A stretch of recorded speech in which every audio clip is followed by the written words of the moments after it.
Hello বন্ধুরা, আগামীকাল আমার ভাইপোর পরীক্ষা ছিল। তো আমি পরীক্ষার গেছি। এই যে নদীটা দেখছো, এই নদীটা একসময় খুব ভর্তি ছিল। এটা হচ্ছে কেল্লার, ওই ক্যানিং থেকে যায় এই নদীটা। এটা এখন চড়া পড়ে গেছে পুরোটাই। তো এখানে মাঝখানটা পুরো উঁচু হয়ে গেছে। সেই ব্রিজটা বিশাল বড়।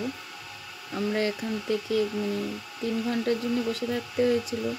তাই ভাবলাম আমরা একটু ঘুরে আসি। এখান থেকে এপাশ থেকে গিয়েছি, ওপাশ থেকে ঘুরে এসেছি। একসময় এখান থেকে নৌকা করে যাওয়া যেত।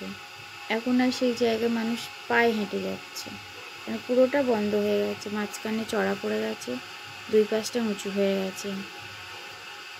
জঙ্গল যেমন ছিল তেমনই আছে। এখানে মাঝে সাঝে বাঘ আসে, সবসময় আসে না, মাঝে সাঝে চলে আসে। এই যে জঙ্গলটা, এই জঙ্গলের সাইড দিয়ে চলে আসে।